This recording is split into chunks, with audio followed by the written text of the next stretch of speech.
As the conflict in Ukraine continues, are we seeing a new international order emerge? Hello, I'm Anand Naidu, and this is The Heat.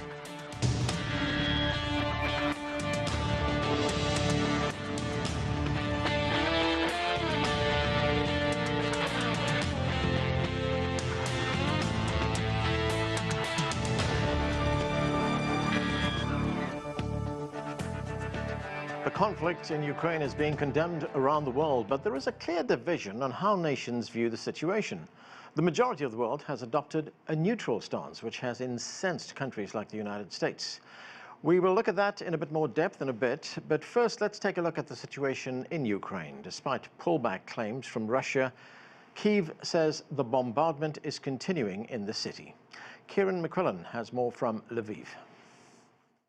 You may remember in the early stages of this invasion, video of people huddling under a bridge and then trying to cross a torrent of water on planks. It became one of the defining images of those early days of this invasion of Ukraine by Russian forces as people fled incoming Russian shells and incoming Russian troops. On Monday, Alexander Markushin, the mayor of Irpin, said that the city had been liberated from Russian troops. Today, he told people not to go back.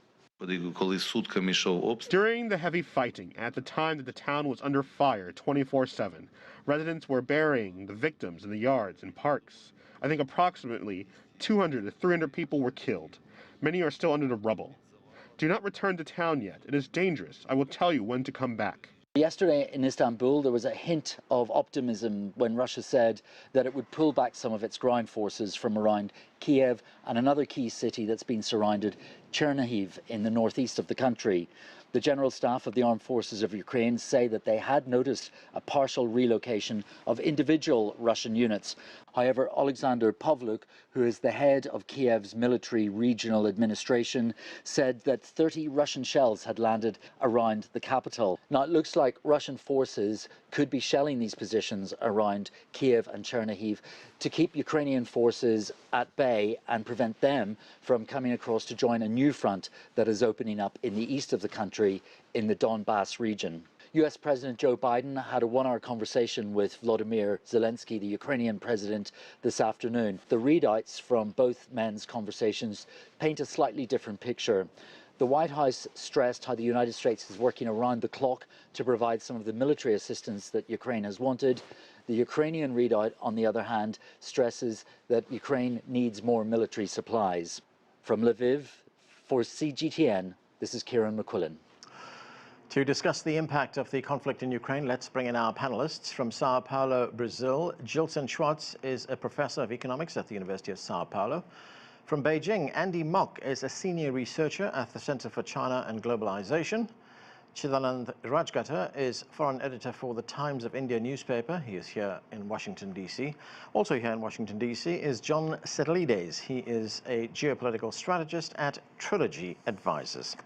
Thank you, everyone, for being with us. John, let me start with you. Great to see you again. This war has now entered its second month, and there have been divisions that have emerged around the world on how this war is being viewed. The Western perspective on the war is that Russia and Russia alone is responsible for this war. And we are reminded every day in the Western media that this is an unprovoked attack on a sovereign state. But there are some who think very differently. Let's listen to one view. This is the view of the South African president, Cyril Ramaphosa. The war could have been avoided if NATO had heeded the warnings from amongst its own leaders and officials over the years that its eastward expansion would lead to greater, not less, instability in the region. So that's one view there, John. And as this war goes into its second month, as I said, and if we look at how we came to this point, when we see the kind of death and devastation taking place in Ukraine right now, could this war have been avoided? Well, there's no way of knowing today, Anand, but I think the point of your original question is a very important one. The global West seems to be rather united. The United States, the European Union, and key allies such as Japan, South Korea, Taiwan, and Australia in the Indo-Pacific region. But as you just noted with the soundbite, you have the leaders of India, of China, of South Africa, of Brazil, who've taken a different stance, and maybe part of the statements about how we got to war is a justification for the positions they're taking now that are based largely on their respective national interests. For instance, a country such as India, it's had a very long, decades-long armaments relationship with the former Soviet Union, now Russia. It wants to be able to defend itself against possible conflict with China or with Pakistan. South Africa and Brazil are major food exporters and depend on Russia and Ukraine for fertilizers and petrochemicals to be able to sustain their agricultural industries. And so every country will take its own national interest into play. This isn't playing out as a morality issue around the world. It's government leaders standing up for their national interests, and there will be divisions among world countries. All right, let me go to Chidanand for his view. Chidanand, many countries have abstained in that vote at the United Nations to condemn Russia. The message from them was that, look, it's not that we support Russia, it's that we're not taking sides in this. That, as I said, has made Western nations very angry. When we look at this, are we seeing the emergence of a new independence among the global South, which is basically saying, look, we're not going to automatically support the West like we did in the past? Yeah, I don't think there's any coordinated global South action here, like your first speaker said, and I agree with him entirely. Every country is dictated by their self-interest, and I don't think in many cases abstention at the UN means any kind of support for the Russian invasion. I can speak about India's position. I actually sense it, if you read the explanations that accompany the abstention vote, there is an implicit disapproval of what Russia has done. The point about, Russia was pushed to the wall by US, NATO, and Russia cornered Russia, struck back, doesn't make sense because there was a line in the sand. This was obviously an invasion. There's no doubt about that. The Russians went into Ukraine, deep into Ukraine. A correct response for the U.S. pushing its NATO to Russia's border would have been for Russia to push back with, an anti-NATO or a Warsaw Pact kind of thing, if necessary, maybe in the Caribbean, maybe in South America, which is, push back at what the U.S. holds dear, its Monroe Doctrine, that foreign powers will not interfere in its sphere of influence. But what happened here, and I think India's vote has to be seen, and the abstention has to be seen in that context, is the Russians crossed into a sovereign nation. It was an invasion. India itself has resisted this temptation vis-a-vis Pakistan, despite many provocations. There has not been an instance of India, invading Pakistan or Pakistan-held territory. So I think, one has to have some clarity about, the Russian overreach. But that said, you're right. I mean, not every country in the world, agrees with, the Russian explanation.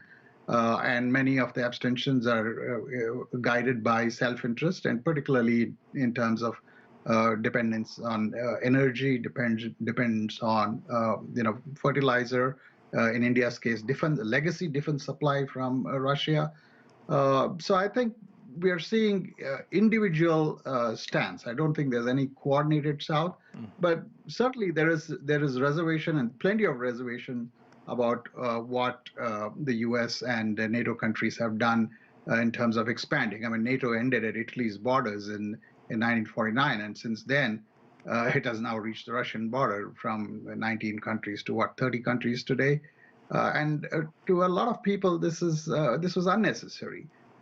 In fact, if you go back when the Soviet Union collapsed, and in the decade after the Soviet collapse, Russian leaders, including Gorbachev and Putin himself, asked to be part of NATO. But making Russia a part of NATO would have simply defeated the purpose of NATO. Right. So they were both rejected. There's plenty of conversations about Russia actually wanting to be part of NATO, and it would have been a natural alliance in terms of facing up to China today, but that didn't happen.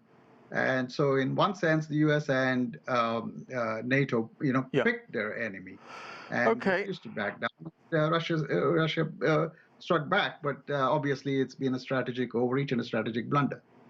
Okay, let me get Andy Mock's view on this. Andy, we just heard that this was overreach by Russia, but was it really overreach? Because Russia has been warning for years that it saw any NATO encroachment into Ukraine as a direct threat to its national security.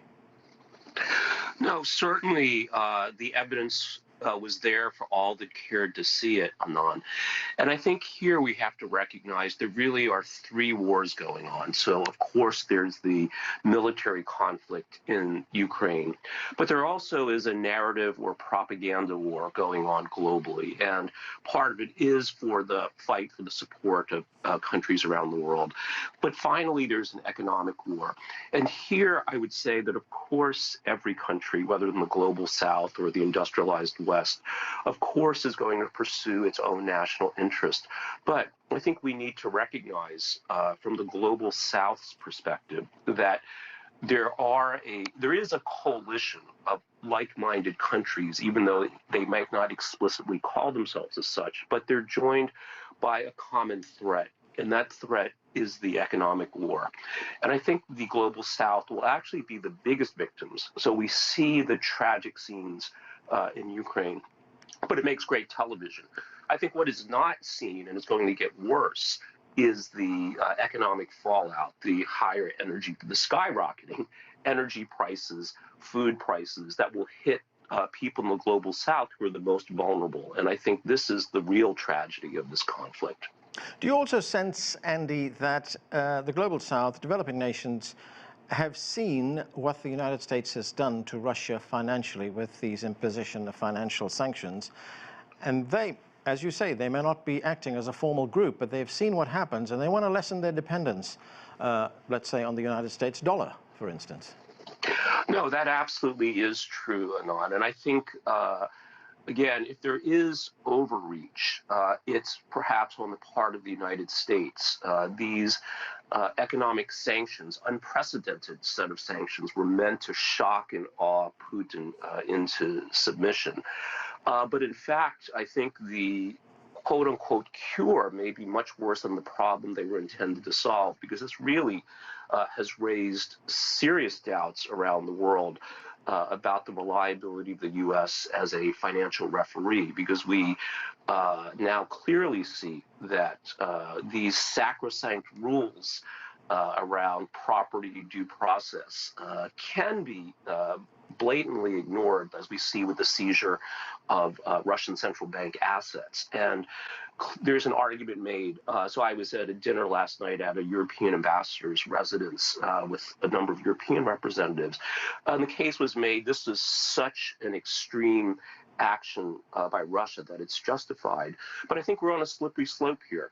And, you know, this is really causing concern, not just the immediate energy and food crisis that I think is only going to worsen unless, again, there's some dramatic change, but also this calling into doubt of the global financial architecture, not just by countries in the global south, but I think really countries are all around the world. Gilson Schwartz, Brazil's President Jair Bolsonaro, he visited Moscow in the weeks before the war started. He went ahead with that visit despite pressure from Washington to cancel it. And he has also said that Brazil is not taking sides in this conflict. Does that surprise you? Well, it's not really a surprise, because Brazil imports 80% of its fertilizers. Can you imagine that? One of the biggest exporters in the agro-industrial sector, importing 80%. From those 80% of fertilizer imports, more than 20% come from Russia. We even import coal from Russia. It's unbelievable. So I think that it's not really a political perspective that Bolsonaro has adopted. I think it's really very pragmatic. It's in the tradition of the Minister of Foreign Affairs in Brazil, because after all, the economy has been deindustrialized over the years with recessions and political crisis. And our main sector now for promoting growth, generating wealth, and mostly for the provision of foreign reserves is the export of commodities. Brazil has gone through all these years basically converting itself into a exporter of commodities, most of them are agricultural products. So we are heavy importers of Russian fertilizers, and I think that Bolsonaro there was not the Bolsonaro, the politician, but was really the Bolsonaro responding to the pressures of the very strong agricultural sector in Brazil that, of course, depend. Another interesting detail, so to speak, the production in Brazil in terms of spending in agriculture for the imports of fertilizers rose last year by 81%. So we are basically going through a boom in commodities, and I think that Bolsonaro had no way out except for begging for Russian exports of fertilizers to be somehow protected in the midst of the conflict. It's really a pragmatic position, not a political position, and I think that in terms of ideology, Bolsonaro is still the same. He will forever be against the state, against social issues, against culture, and against the environment. But we need fertilizers. That speaks, volumes in terms of what to do in terms of our foreign policy. John, as we've been hearing from almost everybody, that countries will act in their own interest. But if we look at these sanctions that have been imposed against Russia, more than 6,000 of them, they're some of the harshest sanctions we've ever seen being imposed on a single country. Question is, are these sanctions going to work? Because what we've seen it do is actually deepen the division between the United States and Western Europe and the rest of the world. You've raised some very important points here, Anand. First of all, let me just emphasize that, yes, there were about 6,000 or whatever the precise number is of sanctions on Russia, but they're not really against the Russian economy or the Russian government. Most of those are against Russian individuals. And so countries such as North Korea and Iran are actually far more sanctioned even today than is the Russian government or the Russian economy at large. But I think one of the most important lessons here is the misguided or foolish policy of allowing a country, in this case many EU countries, beginning with countries such as Germany and others, to become energy dependent on Russia, on an unreliable adversarial country. And the idea that you could become dependent for your food, for fertilizers, for petrochemicals, for oil and natural gas on a country as important, as powerful, and as angry, if not frustrated and belligerent regarding its invasion of Ukraine as Russia, has left Europe vulnerable to precisely this type of invasion. And so Putin, I think, saw weakness in the European Union, its willingness to close down nuclear power plants, natural gas reserves, coal reserves, in order to move to renewable energy that simply could not provide for an industrialized, advanced economy throughout the EU. And even with the sanctions that we've seen that are being imposed by the EU, they're not as comprehensive as the U.S. has attempted to impose on. So 4 of the 5 major banks in Russia are not cut off from SWIFT under the EU sanctions.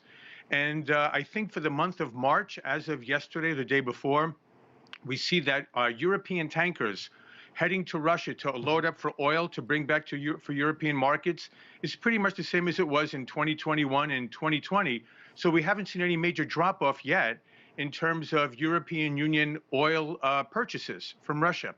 So we also see the Russian banking system already starting to somewhat stabilize.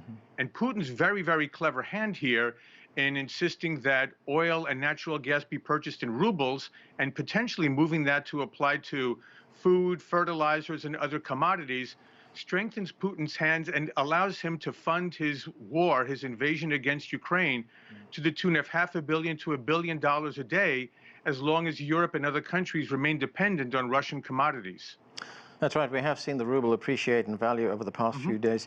Gilson Schwartz, there is another view of the Western sanctions that have been imposed on Russia, and that is and that view is that it's Western sanctions that hurt Russia. The West does not really need the support of developing nations to inflict the kind of economic pain it wants to on Russia. I mean, is that a valid argument? I think that the most important thing for the global South now is the question that you raised at the beginning of our conversation here. It's whether a new global order is in the making or what kind of new framework for economic cooperation is about to come out of this situation. Let's remember from the perspective of Brazil that we have a long-term project that's connecting Brazil to Russia, India, China, and South Africa. And like this, there are many other examples of different configurations of international relations with respect to trade and investment. The other day we were commenting here about the importance of Chinese investments in Brazil. So I think that Brazil and South America in particular are a very special case, so to speak. I've already used this image that we are facing both the Pacific and the Atlantic. We are in the South, but we have a very diverse pattern of trade and lots of presence here from all different countries of the world. So it's different if we compare that to other regions in the South or non-aligned governments. It's really more complex, more diverse. And I think that we are going through now is like a deglobalization where regional projects, regional platforms are going to thrive. We already saw that with the vaccines, I'm sorry.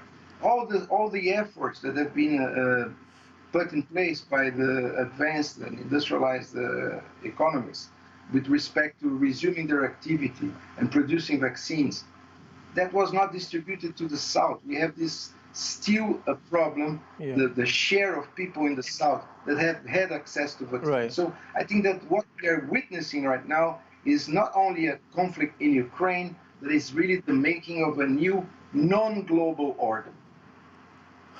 Chidanand, on the question of a new global order emerging, there are many analysts, many politicians who believe that this war is a turning point in the post-Cold War international order. In fact, the Russian Foreign Minister, Sergei Lavrov, said as much during a visit to China. Let's listen to what he had to say. We are living through a very serious stage in the history of international relations. I am convinced that at the end of this stage, the international situation will be much clearer, and that we, together with you and with our sympathizers, will move towards a multipolar, just, democratic world order. So, is this a turning point, Chidanand? I mean, we heard the Foreign Minister say that we'll see a very different world. I mean, how would that world look? I mean, would it be two blocks?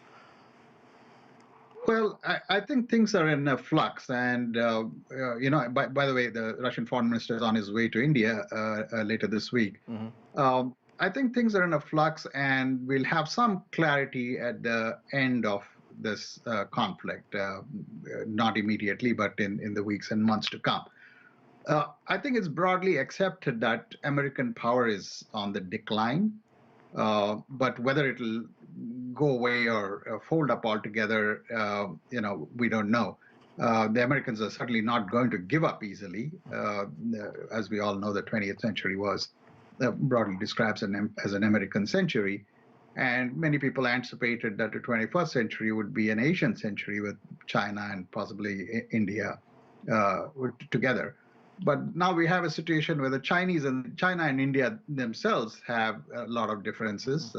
And so it's a very complex situation. I don't think there are easy answers to this. It could take months and probably a few years. Yeah. But one thing is certain, the United States is certainly not going to walk away into the sunset. And this conflict in many ways actually is going to decide whether the United States will remain relevant and remain a potent force in the rest of the 21st century, or whether China and India, and to a lesser extent Russia. I mean, really speaking, if you look at Russia is not all that. I mean, economically, it is actually a fairly modest economic power. Yeah. And I think a lot of focus will be on China.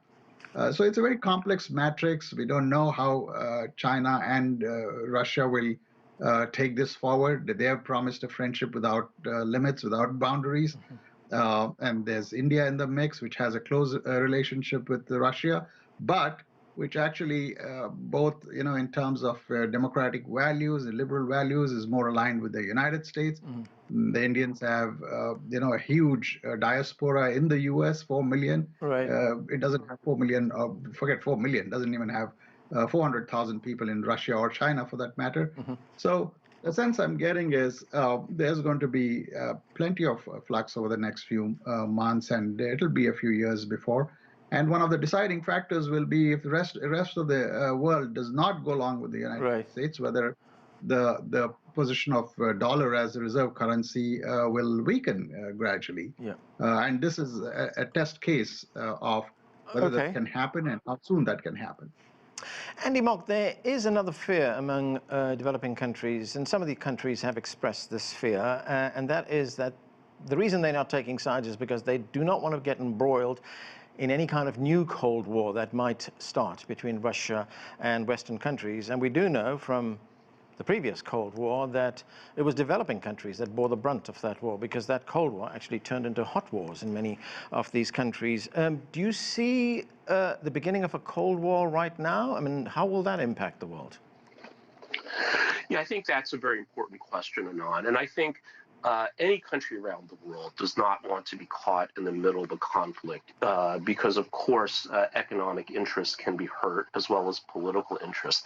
But I want to address this question of, are we entering a new era, which is related to this question of a new Cold War? And I think we are, and it's happening actually in Europe, because this conflict in the Ukraine can actually shatter NATO unity. And here's why. A couple quick comments on this. So the CEO of BASF, I think one of the biggest, if not the biggest, German chemical companies, said that if they are cut off from Russian gas, there would be significant, they would have to shut down one of their largest chemical plants, and there would be widespread unemployment. And he also went on to say there is no alternative to Russian gas in the short term. Russia provides something like 5.5 trillion cubic feet, not meters, but cubic feet of gas to Europe. So I think this is one issue. The other question, too, is there's enormous sympathy and support for Ukrainian refugees in Europe today. And this is seen as a point where the West is winning. But let's roll the clock forward, and if these refugees are still living in people's homes, going to their schools 6 months from now, I think this is going to put enormous political pressure that, again, may shatter European unity. The last point is the increase in defense spending. Now, what happens if we have countries that historically have been military aggressors in Europe become militarily resurgent again? And what will that do? So I think this, again, is opening up new situations, completely new dynamics that are tectonic in nature. And I think this is the real area to pay attention to when we think about this new era. Okay, and time has caught up with us. We are going to have to leave it there. Thanks to all of you for being with us. That's it for this edition of The Heat. I'm Anand Naidu in Washington, D.C. Thanks for being with us.